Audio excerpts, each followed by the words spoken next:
Saya yang bertanya, tadi Antum sempat membahas tentang sifat-sifat Allah yang sempurna. Beberapa hari yang lalu ada teman saya yang tanya ke saya, Mbak Nafilah, kebetulan anak ini memang baru hijrah gitu ya, baru belajar Al-Quran, baru baca-baca. Dia tanya, Mbak Nafilah, Allah itu boleh nggak disifati sama sifat yang mohon maaf kurang baik seperti makar, penipu atau yang lain, karena Allah kan sangat sempurna. Dan dia kebetulan waktu itu dia lagi menyebutkan ayatnya ke saya yang wayamkurullah wayamkuruna gitu. Wa makaru wa makarullah wallahu khairul makirin wa hum la yash'urun. Nah di situ dan di surat Al-Anfal juga ada ayat yang tentang Allah itu sebaik-baiknya tipu daya gitu, mempunyai tipu daya yang sebaik-baiknya. Nah itu kan menunjukkan kalau Allah itu punya sifat tipu daya. Jadi dia waktu itu agak ngotot ke saya, berarti Allah juga bisa dong disifatin sama sifat yang jelek-jelek yang seperti itu Mbak Nafila gitu katanya. Menurut Antum itu gimana? Saya juga masih belum jawab sampai sekarang pertanyaannya teman saya itu, karena saya masih bingung gitu. Jadi saya tanya sama Gus gitu, mungkin ada pencerahan gitu buat saya menjawab gitu. Terima kasih. Assalamualaikum warahmatullahi wabarakatuh. Itu begini ya, jawab seperti itu rileks saja. Yang jelas jenengan harus terima kasih sama yang tanya, nganggep jenengan pinter itu. Sampai tanya itu berarti nganggep jenengan pinter. Itu satu prestasi, itu orang nggak semua orang ditanya itu. Itu begini ya kalau dalam ilmu balaghah. Makanya saya ini kan pengajar ya, pengajar fikih juga pengajar balaghah, juga pengajar tasawuf, pengajar mantek. Kalau di pesantren kan memang semua itu diajarkan Pak Fatullah. Ini juga dulu mondok di buyut-buyut saya di Kudus itu, di pondok tertua di Kudus buyut saya. Makanya hormat saya itu bukan karena beliau punya etika, memang aturannya harus hormat gitu. Saya juga harus hormat beliau karena beliau rektor, ya sudahlah saling menghormati. Bapak itu kalau sama penanya itu hormat, ditanya, dia sudah sopan. Jadi kita harus menghormati orang sopan. Yang tanya hormat ke kita karena kita dianggap alim, kita hormat sama penanya karena orang sopan. Mau tanya itu juga gengsi loh. Masa dokter tanya itu kan ribet kan? Saya kemarin ditawani di Unisula masuk dikasih dokter honoris causa. Kenapa Gus gak mau? Saya takut kalau masuk neraka, masa dokter masuk neraka kata saya. Kan ya tidak lucu juga itu. Akhirnya dokter-dokter itu, iya Gus saya udah pernah kepikiran ya. Akhirnya mereka terus mau udah takwa, udah Gus kita harus takwa, kan malu dokter kok masuk neraka. Oh begini jawabnya ya. Semua ilmu itu harus kita pelajari karena melihat sisi ekstrimnya, sisi buruknya.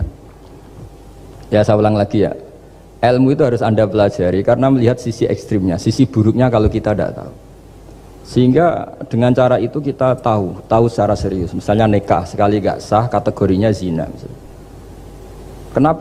Kenapa anak angkat dilarang oleh Islam? Saya ulang, kenapa anak angkat dilarang oleh Islam? Kalau mau baik-baik saja, tapi gak perlu ada anak angkat. Karena apa? Sekali perempuan ini tadi ditulis misalnya binti Fathul Wahid, binti Bahauddin, itu nanti di KUA itu dikira itu walinya. Padahal hakikatnya tidak walinya. Maka enggak. Nah, ketika ini menikahkan, nikahnya sah enggak? Enggak kan? Karena dinikahkan oleh orang yang hakikatnya tidak walinya, itu satu. Sisi ekstrim kedua adalah ini nyata pernah terjadi. Anak ini kuliah terus pacaran. Ternyata pacaran sama kakak kandungnya. Jadi itu ceritanya ada anak dari Bojonegoro tipe anak angkat sama orang Jakarta. Singkat cerita sama-sama dewasa kuliah. Sampai pacaran, sampai mau kawin. Nah, pas mau kawin itu yang lamar adalah Pak D-nya. Pak D yang Bojonegoro datang ke Jakarta. Terus dia ngetik, ini kok rumah yang dulu saya titipin ponaan saya. Ternyata itu adik kandung. Karena si adiknya tadi pakai binti langsung yang Jakarta. Sehingga anak Bojonegoro perasaannya pacaran sama anak Jakarta. Nah, di sini kelihatan betapa hebatnya Islam ketika benar-benar melarang anak angkat dengan makna menasabkan. Kalau dengan makna kasih sayang nggak apa-apa ya, tapi kalau dengan makna menasabkan nggak boleh. Paham ya? Karena ada sisi ekstrim nanti bahayanya tadi. Nah, terus, nah ilmu balaghah juga gitu. Di antara ilmu sisi ekstrimnya ilmu balaghah adalah kalau kamu tidak memahami balaghah, maka kamu akan mengatakan Quran ini bohong. Karena kamu tidak tahu tasbih itu apa. Terus misalnya gini. Allah memaklumatkan di Quran bahwa orang kafir itu sumum bukmun umyun. Sumun artinya itu budak, apa ketuli. Bukmun artinya bisu. Umyun artinya buta. Itu kalau kamu nggak ngerti balaghah, maka faktanya apa? Ternyata orang kafir tidak tuli, tidak bisu, tidak buta. Tapi kalau kamu ngerti balaghah akan tahu ini tasbih yang baligh, perumpamaan yang sempurna, kesusastraan. Jadi kalau orang muji Nabi itu nggak boleh bilang anta kasamsi, itu kurang keren. Kamu ibarat matahari, kurang keren. Kafnya dibuang, anta samsun, anta badrun. Kamu matahari, kamu rembulan. Nah, kalau orang sedang pacaran itu kalau bilang kamu ibarat bunga, itu kurang keren. Wah, kamu ya bunga saya itu kan, terus keren kayak. Nah, itu balaghah. Nah, di antara balaghah itu ada namanya wal ityan bil kalimah lil musyakalah. Jadi mendatangkan kalimat bukan dengan makna semestinya tapi lil musyakalah. Musyakalah itu perimbangan. Wa makaru wa makarawah. Mereka bermakar dengan tipu daya. Wa makarawah, dan Allah pun melakukan itu. Berarti Allah menipu daya mereka. Ya enggak. Kalau dilakukan orang baik itu namanya kecerdasan. Tapi kalau dilakukan orang dolim itu namanya tipu daya. Jadi misalnya gini, ada orang bikin alarm supaya maling itu terdeteksi atau pakai CCTV, itu namanya kecerdasan. Tapi kalau maling pakai CCTV untuk kalau nyolong, ngerti pergerakan yang punya rumah. Jadi sama-sama melakukan itu tapi beda. Sama mati juga gitu. Ketika kita pecundang matinya mati sangit gitu, tapi ketika kita pahlawan matinya mati syahid. Artinya ya sama-sama mati. Nah, di balaghah itu ada istilah musyakalah. Musyakalah itu ayat itu sebenarnya banyak, Mbak. Ada yukhadi'una waha wa huwa khadi'uhum wa yamkuruna wa yamkuruwah wa makaru itu banyak. Jadi di antara sisi yang harus kita pelajari dari ilmu balaghah adalah kalimat itu banyak yang tidak semestinya. Ya tadi misalnya kita bilang coba kamu jalan dulu. Kalau kita bawa mobil, maksudnya mobil itu jalan, kita duduk, tapi kalimatnya tetap sudah kamu jalan dulu. Mau naik mobil kok dibilang jalan. Jadi berdiri juga gitu. Ya yuhal muddatsir kum fa'anzir. Kum berdirilah kamu. Berdiri maknanya mengurus sesuatu yang serius. Itu orang Arab bilang berdiri. Sehingga disebut wayuqimuna sholat, dan mereka mendirikan sholat. Apa semua sholat itu bentuknya berdiri? Nah, nuruti cangkem elek kan protes ya? Makanya begitu juga sholat itu harus menghadap kiblat. Yang bener aja, kalau pas sujud menghadap apa coba? Menghadap tanah kan? Jadi kalau nurutin bahasa ini nggak ada yang bener gitu. Maka berhati-hatilah dalam bahasa, karena bahasa itu nggak jelas. Kalau kamu sedang senang istri kamu, mesti bilang gini, wah saya cinta kamu karena kamu cantik. Harusnya istrinya tersinggung. Sehingga gini, berarti suatu saat kalau saya jelek Anda sudah tidak cinta kan? Kebetulan para istri tidak pinter sehingga dipuji gitu ya seneng. Sebetulnya itu tidak pujian, itu bahaya itu. Berarti dia mencintai saya sejauh saya masih cantik. Kalau enggak ya sudah macam-macam. Dan ya rata-rata macam-macam betul itu. Artinya bahasa itu nggak usah dimaknani. Makanya saya kemarin bilang sama Pak Rohidin itu, Mbok ya UI itu kalau ngaji misalnya Bukhari dengan pemaknaan ulama. Karena maknani bahasa ini satu pekerjaan yang kalau tidak ulama tidak bisa. Apalagi bahasanya Rasulullah SAW. Bahasa itu susah. Dalam keseharian saja kita maknani susah, apalagi bahasanya Quran dan hadis. Ya contoh paling gampang gitu. Wa yuqimuna sholat, mendirikan sholat. Kita berdiri tegak demi bangsa ini. Memangnya perang harus berdiri, kadang harus tiarap kan? Jadi bahasa itu selalu sering, kalau di balaghah disebut hakikat dan majas. Ada makna hakikat, ada makna. Dan itu harus kita kaji. Kalau enggak ya fatal, memang hasilnya fatal. Kalau enggak ya. Makanya saya dulu ketika ngaji itu ya banyak santri yang agak kurang ajar betul. Sampai Sanghyang Rajana gini Pak Khalil, Anda orang teknik pasti tahu. Gus, soft paling baik itu yang mana? Soft awal kata saya gitu. Baru agak baik kedua, ketiga. Ya kalau gitu gampang Gus, masjid tuh bikin selatan utara, semuanya soft jadi awal. Selagi bentuknya barat timur pasti ada dua tiga. Paksa mereka di soft awal dengan desain masjid selasa utara apa? Bukan manjang ya, selatan utara, sehingga semuanya di soft awal. Terus dia tanya lagi, lalu soft paling baik mana? Yang sisi kanannya imam kan itu urutannya. Ya sudah, imamnya letakkan paling selatan, sehingga semua makmum posisinya di kanan. Ya kalau itu anjuran Islam ya didesain sak bangunannya katanya. Ribet itu. Coba kalau kamu jadi kiai ditanya gitu mangkel apa enggak? Wah ini kurang ajar betul orang ini. Selagi bangunannya memungkinkan soft 2, 3 pasti nanti ada soft 2 dan dipaksa saja, yaitu tadi bangunannya memanjang selatan utara, imamnya diletakkan paling selatan. Terus saya gantian tanya, lalu setelah begitu yang paling afdol siapa? Yang paling dekat? Ya sudah imamnya kerubuti saja gitu. Itu, nah makanya yang sering perdebatan NU dan Muhammadiyah, dan itu kalau mau dianalisis secara ilmiah sebetulnya normal semua. Karena teks hadis itu memang butuh pemaknaan. Nabi, saya beritahu ya, Nabi itu kalau habis sholat itu memang di semua teks itu akbala ali nabi wajih. Saya sering ketemu tokoh-tokoh Muhammadiyah ya baik-baik saja, ketemu tokoh NU ya baik-baik saja, karena ini masalah teks. Saya ulang lagi, karena Rasulullah SAW idan sorofa min sholatihi akbala ali nabi wajih. Nabi setelah sholat itu menghadap ke musolli, ke makmum, kira-kira kalau Indonesia menghadap ke timur. Tapi di sebagian riwayat, Nabi itu kalau habis sholat itu melakukan sesuatu yang menunjukkan kalau dia sudah selesai sholat. Jadi filosofinya itu yang penting memaklumatkan kalau beliau sudah sholat. Karena dulu itu begini, Nabi itu kan tokoh sentralnya, beliau akramul kholqi, beliau sayyidul anbiya wal mursalin. Sehingga orang tuh kadang lari itu dari jarak 7 kilo, 6 kilo, 7 kilo lari supaya menangi sholat bersama Nabi. Nah, ketika mereka jadi posisi masbuk itu tertinggal oleh imam. Kalau Nabi posisi tetap menghadap ke barat dengan posisi orang sholat, nanti yang baru datang ngira Nabi masih sholat. Dan kalau kadung makmum ternyata Nabi sudah selesai. Itu sholatnya namanya nggak sah. Karena apa? Mengikuti orang yang hakikatnya sudah ada sholat.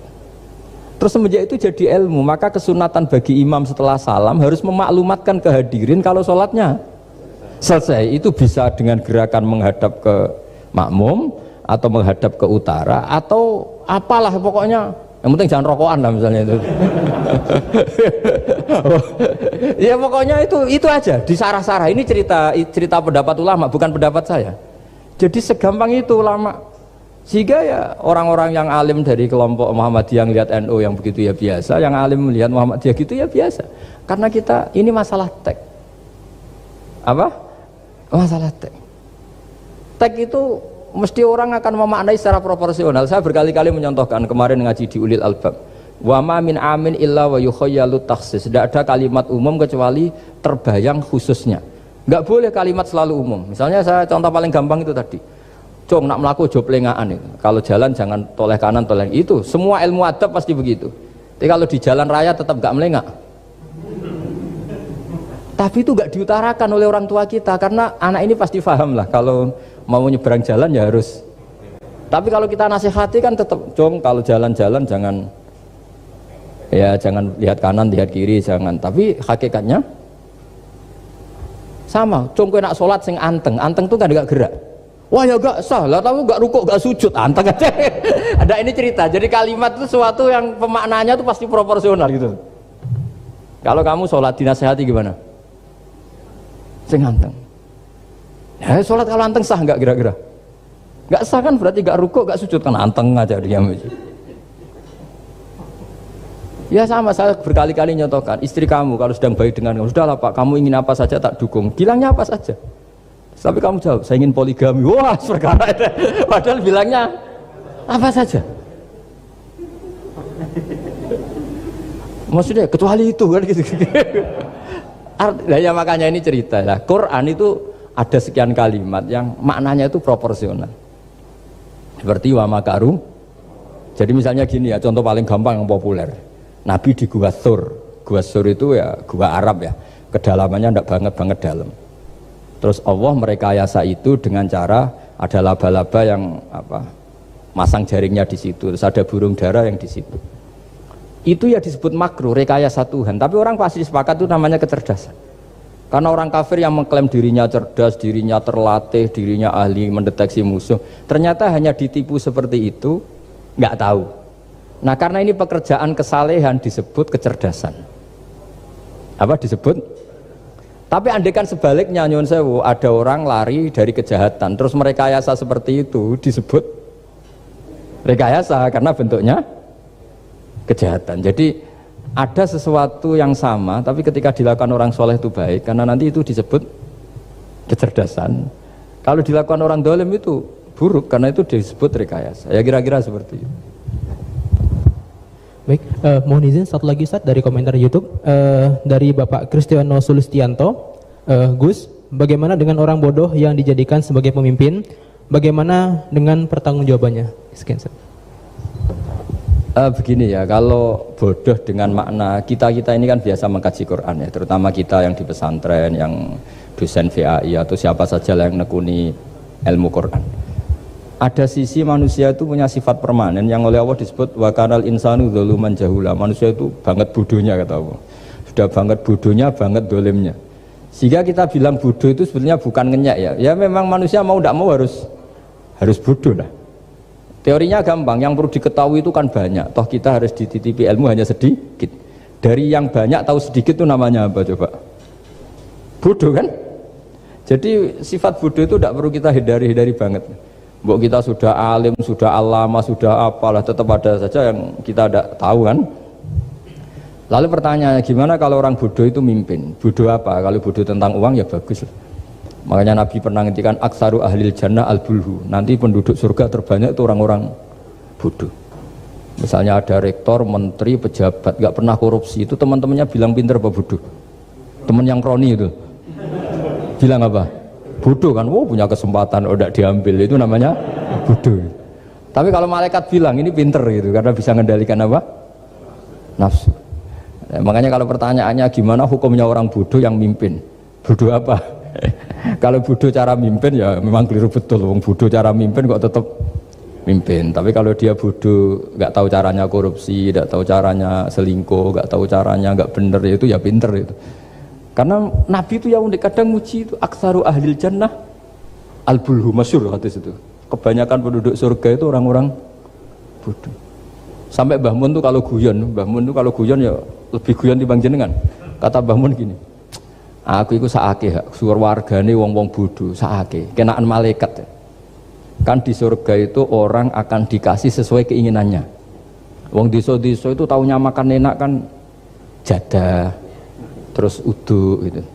Terus bayangkan cantik itu ya orang ya kayak gitulah, orang desa rodok melek sidik ya cantik, terus bangir sidik ya cantik. Karena surganya memberi yang diinginkan, akhirnya menunya ya itu saja. Karena dia kan nggak pernah makan pizza, terus nggak pernah melihat orang cantik Pakistan, Turki, jadi seleranya ya itu. Jadi kata Mbah Mun, mulane wong sing pengalaman, jadi kok surgane mewah. Itu kan bayangkan kamar mandi, mungkin ya kamar mandi di kampungnya kan itu udah bagus ini. Ya saya tidak tahu apa betul begitu apa enggak, ini guyon itu. Nah bodoh ya seperti itu. Jadi kalimat bodoh itu ada bodoh beneran, itu memang bener-bener bodoh. Tapi di beberapa ilmu tasawuf, bodoh itu kadang dipuji, yaitu tadi aktsaru ahlil jannah al-bulhu. Kebanyakan penduduk surga itu orang bodoh ya kayak kita. Kalau kita rektor atau menteri keuangan atau pejabat kok tidak korupsi, itu kata teman-teman KKN kita itu apa namanya? Bodoh kan, ada kesempatan kok enggak dimanfaatkan. Tapi kata orang-orang baik itu pinter. Pemimpin ya gitu Pak Rektor. Jadi saya merasakan jadi kiai, saya itu nggak suka mimpin karena sebetulnya takut kalau orang ini tidak mandiri. Semua kok tanya kiai, semua tanya. Ya kadang orang saking percayanya kiai itu ngasih nama anaknya saja tanya kiai, padahal bisa baca kitab. Kadang ya dia doktor dari Al-Azhar. Ya kamu itu ngalim kok nama saja tanya kiai, apa memang kamu nggak bisa? Wah biar barokah Gus kalau nama dari jenengan, ribet kan? Ini kan ribet. Akhirnya saya tidak mau, barokahnya tidak mau itu, terus mereka mau memberi nama sendiri. Makanya kata bapak saya itu kalau ono imam masjid wis tuwek ngimami terus, itu gak istiqomah hak jenenge, mau digenti jenenge. Jadi artinya kalau ada seorang imam masjid tuwek sudah batuk masih ngimami saja. Di satu sisi itu pinter ya, di mana-mana kalau ada yang tua sama yang muda ya didahulukan yang tua. Tapi kalau pertanyaannya itu kalau di bab adab, tapi kalau nanti temanya regenerasi, ini tersangka enggak? Ya saya ulang lagi ya, ada imam tua sudah batuk-batuk. Kalau temanya akhlak dibenarkan, di mana-mana kalau ada yang tua yang jadi imam ya tua. Tapi kalau temanya regenerasi, tersangka kan dia. Lah ini lainnya gimana ini kok nggak regenerasi? Artinya gini, makanya saya bilang kalimat bodoh beneran apa bodoh yang relatif nisbi. Jadi manusia itu seperti itu, makanya disebut wakanal insanu zaluman jahulah. Di bab adab dia benar jadi imam, tapi kalau babnya regenerasi salah. Makanya kalau jadi pemimpin berkali-kali, makanya benar Indonesia dibatasin 2 periode. Harusnya kalau teori pengalaman, benar mana presiden ketiga sama kedua? Benar ketiga kan lebih punya pengalaman. Tapi kalau dibalik, pakai teori regenerasi, memangnya orang Indonesia hanya dia tok yang bisa jadi presiden? Tapi kalau pertanyaannya, yang belum pernah jadi presiden sama yang pernah jadi presiden, kira-kira mimpinnya tahu mana? Ya kalau yang manusia itu bisa dibolak-balik gitu. Makanya saya berkali-kali bilang agama yang urusan sosial itu tidak ada pakemnya. Gimana hukumnya orang soleh berteman orang fasik yang dugem yang apa? Buruk. Nggak boleh orang soleh berteman orang fasik, takutnya ketularan. Tapi kalau dibalik, boleh nggak orang soleh membina orang fasik? Boleh, bisa bina kalau berteman. Kamu bisa bina orang tanpa berteman? Nggak bisa. Tapi kalau pertanyaannya, boleh nggak orang baik berteman orang buruk? Nggak boleh kan? Takut terkontaminasi. Tapi kalau dibalik, boleh nggak orang baik membina orang buruk? Boleh, bisa bina kalau berteman. Boleh nggak berteman sama orang buruk? Jadi makanya di sini ini kalau sudah sosial itu ada muktadul hal namanya kalau dalam pesantren itu. Konteksnya apa? Apa? Konteksnya apa? Makanya sekarang ada Covid itu juga gitu. Wah ini enak copet itu. Polisi nggak boleh nangkap, jaga jarak Pak. Jadi kalau nyopet ya sekarang, kalau maling sekarang. Kalau mau ditangkap saya positif. Itu kan ribet kan. Jadi lu itu betul benar nyata. Saya kan punya santri polisi banyak Pak. Kemarin saya ke Semarang cerita. Yang cerita itu reskrim dia kasat.